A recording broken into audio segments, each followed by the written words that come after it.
Oi pessoal, vocês que amam a palavra do Senhor. Espero que todos estejam bem, com saúde. Nós estamos aí na 13ª aula agora da Escola Bíblica Dominical, EBD em sua casa, da nossa igreja Nova Vida em Bom Sucesso. Você que é aluno, seja bem-vindo mais a esta aula. Você que não é aluno, também seja bem-vindo. Estamos estudando o Antigo Testamento e hoje eu vou começar um assunto importante: os povos presentes do Antigo Testamento. Nós já falamos aí da teologia das alianças do Antigo Testamento, falamos da estrutura do Antigo Testamento, a organização dos livros, falamos sobre os livros apócrifos, demos uma ênfase nas Bíblias, a Bíblia evangélica, a Bíblia católica, a Bíblia hebraica. Muito interessante todos esses assuntos. E o assunto de hoje que eu vou começar, porque esse assunto é um pouco extenso, mas é fundamental, é um assunto importante. Falar dos povos e nações que estão presentes na narrativa do Antigo Testamento é muito interessante, muito importante, porque lá na frente, quando nós estivermos estudando, por exemplo, o Pentateuco, eu vou falar das nações, de povos, eu vou falar da cidade de Ur dos Caldeus, eu vou falar, por exemplo, dos egípcios, Então, vai ser importante. Mais à frente eu vou falar dos cananeus. Então, essa aula, ou essas aulas sobre os povos presentes no Antigo Testamento, são importantes para dar um contexto histórico, ajudar na elucidação do contexto histórico, da narrativa do Antigo Testamento. É como se eu estivesse pavimentando a estrada para a gente poder seguir depois no estudo mais específico de cada assunto do Antigo Testamento presente, cada assunto presente em cada agrupamento de livros, como a gente já viu: Pentateuco, históricos, poéticos, profetas maiores, profetas menores. Para falar dos povos presentes no Antigo Testamento, tem que começar falando da origem dos povos. Eu vou falar então, começar falando da origem geográfica de toda a humanidade.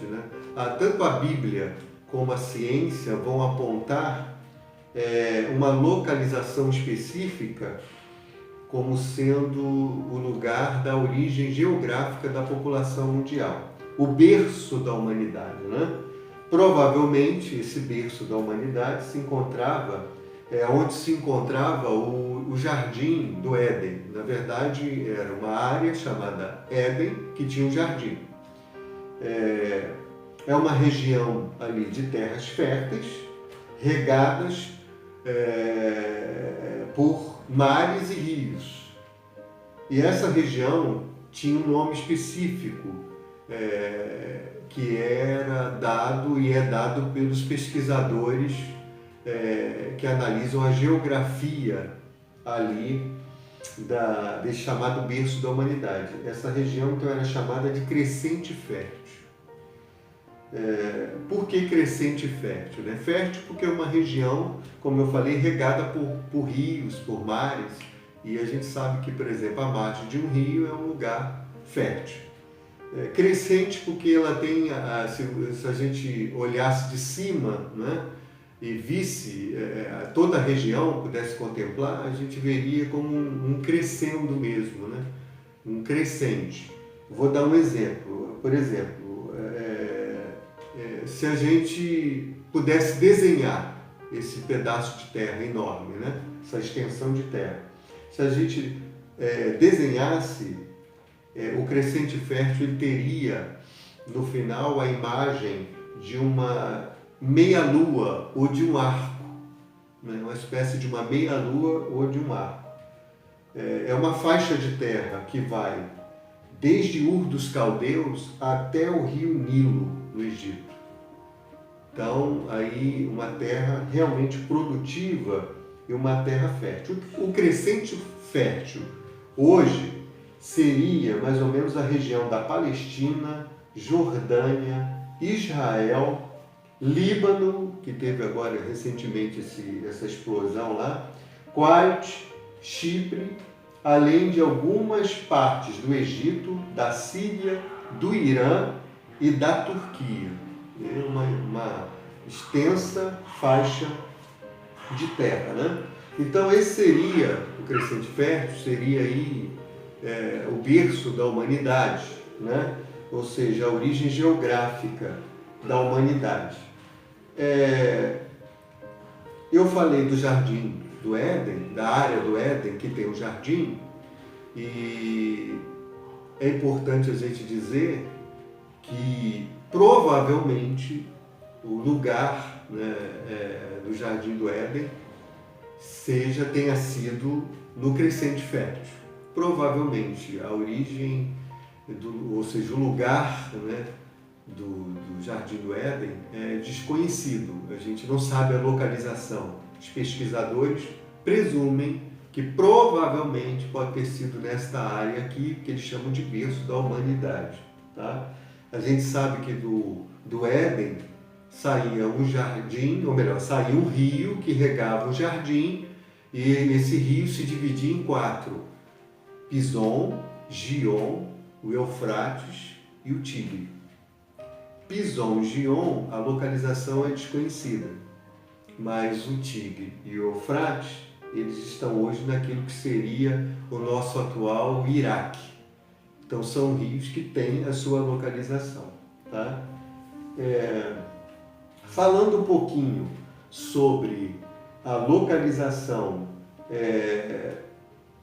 falando ainda, né, sobre a genealogia da humanidade, a origem genealógica da humanidade, a gente poderia começar falando de Adão e Eva, né? Berço da humanidade, o Jardim do Éden provavelmente estava ali, nessa região do Crescente Fértil, não é? Daqui a pouquinho a gente vai denominar também uma região presente ali no Crescente Fértil, que foi importante porque dela saíram várias nações, vários povos. Daqui a pouquinho a gente vai falar sobre isso, mas a gente pegando aí do primeiro casal, que é Adão e Eva, né, como o primeiro casal, ou seja, através do qual, por geração, se formou toda a humanidade, a gente pode traçar uma origem genealógica da população do mundo.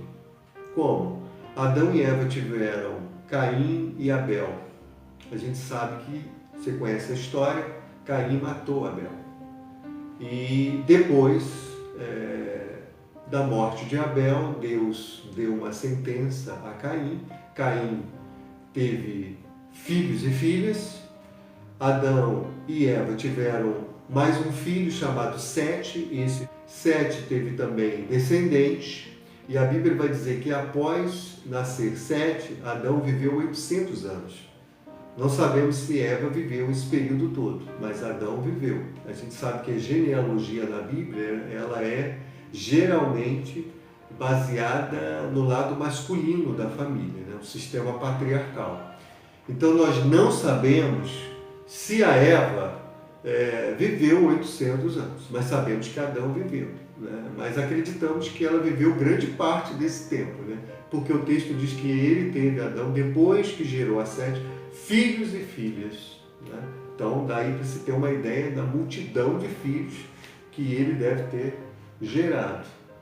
Mas o interessante também de Sete é que Sete, na sua genealogia, lá na frente vai nascer Noé, que é um personagem muito importante nessa genealogia, nessa origem genealógica da humanidade. Por quê? Porque no capítulo 6 de Gênesis, você sabe, está lá escrito na palavra de Deus, está aqui escrito na Bíblia Sagrada, que houve uma corrupção do gênero humano e Deus então decidiu destruir, eliminar aquela geração pecadora. Mas poupou Noé, porque Noé andava com Deus, Noé e a sua família, ou seja, Noé mais 7, 8 pessoas. Noé, a sua esposa, seus 3 filhos, Sem, Cã e Jafé, e suas noras, né? Essas 8 pessoas entraram na arca que Deus mandou que ele construísse por causa do dilúvio. É uma historinha também bíblica que você conhece, maravilhosa.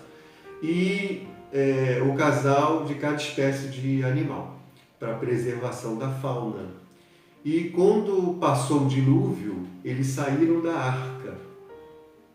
E quando saíram da arca, os filhos de Noé tiveram filhos. Então, como aí existia só a família de Noé, nós entendemos que a origem genealógica da população mundial, ela está ligada a Noé e seus 3 filhos. E aí nós vamos ter aquilo que os pesquisadores chamam de tabela das nações, que é baseada nos 3 filhos de Noé, ou seja, Sem, Cã e Jafé. Então, Sem. Na tabela das nações, eu vou tentar resumir aqui para vocês entenderem alguns povos que são importantes para o nosso estudo do Antigo Testamento e que vieram de cada um deles. Tá? Sem são os semitas, né? Os semitas vão ser os hebreus, então vem de Sem, né? Descendentes de Sem. Hebreus, assírios, sírios, caldeus, árabes, etc. É importante destacar 2 coisas, né? Os assírios também, alguns pesquisadores acreditam que vieram de Cã e não de Sem. Eu coloquei aqui como os assírios vindos, né, sendo descendentes de Sem, por causa da linguagem semita. Esse livro aqui de Alex Varghese, Descobrindo a Bíblia, História e Fé das Comunidades Bíblicas, na página 60 tem uma explicação. Quem são os semitas? Diz assim, o termo semita apresenta diferentes conotações. Alguns estudiosos o associam aos grupos raciais descendentes de Sem, um dos 3 filhos de Noé.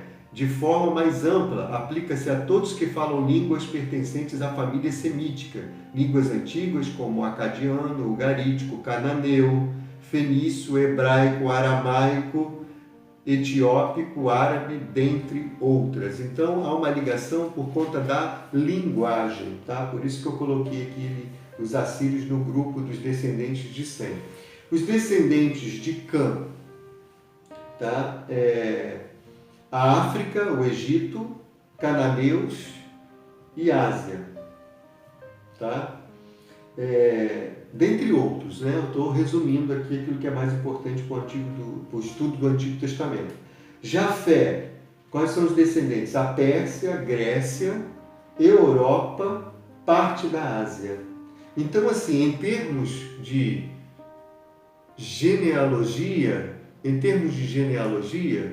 de origem genealógica da humanidade, a gente tem então Adão, Sete, Noé, Sem, Cã, Jafé e depois toda a população mundial. Basicamente é isso, tá? Bem, dessa região do Crescente Fértil surgiram os chamados povos da Mesopotâmia, ou seja, povos mesopotâmicos. É isso aí. Mesopotâmia significa, na origem etimológica da palavra, terra entre 2 rios, especificamente os rios Tigre e o Eufrates. Tá? A Mesopotâmia seria hoje o atual Iraque.